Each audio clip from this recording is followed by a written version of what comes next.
liking to be with him? As one of the greatest and nicest guys ever. They're kids, but we've been able to really just let them be themselves and grow up to be fine human beings. Paris Jackson rushed to a hospital early this morning. So many concerned in the wake of what some are calling a possible suicide attempt. So then the question becomes, who is watching the children, the custody trail? Let's take a look at that right here. Okay, and we start with the kids themselves. You got Paris, Prince, and Blanket. And when you talk about their relationship, they've been with a couple of different people since their dad died. Let's take a look first at Debbie Rowe. She's their biological mom. She actually was with Michael Jackson. She gave up her custody rights in the late 90s when they split up. But Paris and Mom have been spending more time together recently. Now, take a look at Katherine Jackson, because this is important. I'm sorry, Diana Ross. It's very important because she's in Michael Jackson's will. She's actually named as the guardian if Katherine Jackson is not able to care for her or for some reason is too sick or passed away. That's why the kids were with Katherine Jackson for quite some time. Take a look at her. This is the family right there. And Katherine Jackson was granted permanent custody after Debbie Rowe agreed not to fight her for it in exchange for visits with the kids. But last year, there were some issues with this. You see, we show T.J. Jackson because some had claimed that the family was trying to control Katherine Jackson. She didn't have free will, so there were some arguments. Then T.J. Jackson, who is actually the son of Tito, remember the Jackson 5? He had custody of the kids.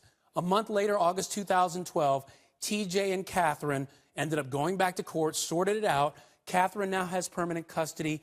T.J. is a co-guardian. So they're now both guardians over the children, and that becomes very important here. Now, I want to go out to Alan Duke because, Alan, when you talk about a situation like this, he's right up here. When you talk about a situation like this, Alan, there's a lot of fact and fiction, right? There's a lot of people spreading a lot of different statements. Let's talk about this a little bit. One of the statements that was floating around there was that Paris wanted to go to a Marilyn Manson concert. Someone said no, and so therefore she tried to harm herself. Is that fact or fiction? I am assured by people in the House that is fiction. Don't know where that came out. That was an unnamed sourced tabloid report. Yes, Marilyn Manson is at the Gibson Amphitheater at Universal City tomorrow night. I may be there.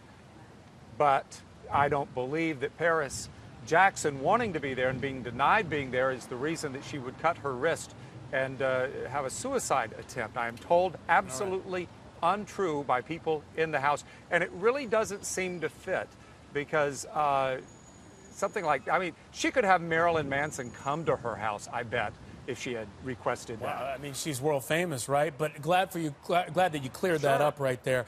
Now, Debbie Rowe, a lot of people were surprised when she gave up her parental rights. They seem to have a close relationship. Is that myth or is that reality? Well, it is reality that they have been spending time together. Some weekends when she's not in school. Debbie Rowe went to an event at her school, I think it was last month. Debbie Rowe has a couple of acres with horses on it. What 15-year-old girl wouldn't enjoy that, especially when it's your mom? Prince hasn't been there, I don't believe, but Paris, she's been spending some time with Debbie Rowe, but just in the last few months. And let's talk about the custody arrangement. We talked about TJ and Katherine being co-guardians, but who is the real custodian of these kids? Who really has the control? Katherine Jackson has the most control. TJ is there because of what happened last July when Katherine disappeared for a few days, about a week, and later returned. But in the meantime, they had to have somebody in charge. So the judge in the probate situation appointed TJ, one of Tito's sons.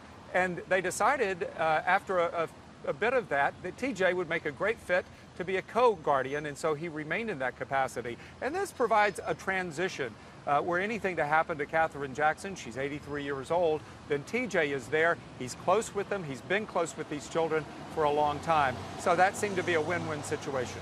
Absolutely. Alan, thank you so much. TJ is their cousin. We know they've been close for a very long time.